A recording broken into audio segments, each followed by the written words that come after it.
Hello guys, welcome back to the second episode of Shraga Debunks, where I take a piece of anti-Zionist or anti-Jewish propaganda and I debunk it.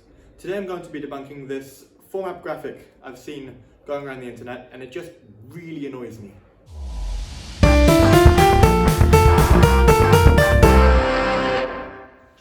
So the first problem with these maps is, well, the title. Okay, it says Palestinian land, where there is no such thing. Palestinians only began calling themselves Palestinians after 1967, when they needed to have some sort of group identity to call themselves by.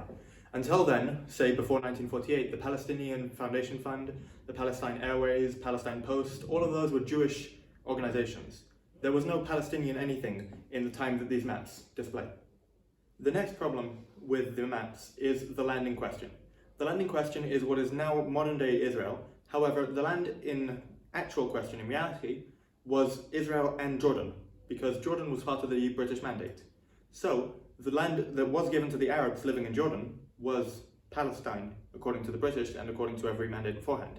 So, there is actually a two-state solution in that Jordan is a state that is created in Palestine, which is the British name for Eretz Israel.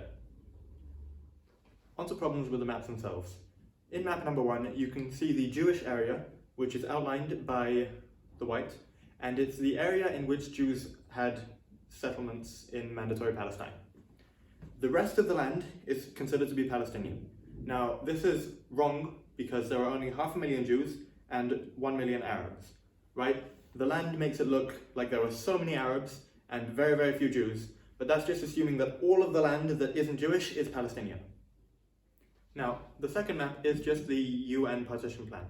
This was a plan created by the UN for Jews and Arabs to have a state together. This could have worked, it could have happened, but it didn't happen because the Arabs rejected it straight away.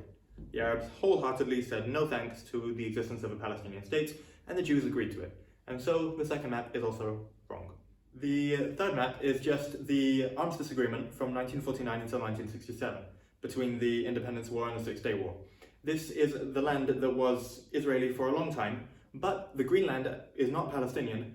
The Greenland is Jordanian in the West Bank and Egyptian in the Gaza Strip. The Egyptians invaded what was given to Palestinians by the UN, and the Jordanians also invaded, thus this land was not Palestinian, it was Jordanian in the West Bank and Egyptian in the Gaza Strip. As for the fourth map is misleading for multiple reasons. The fourth map outlines the current state of Israel and gives Shitchei A and Shitchei B, these are areas A and B, according to the Oslo Accords of 1993, to the Palestinian Authority, and it claims that there is a Palestinian land.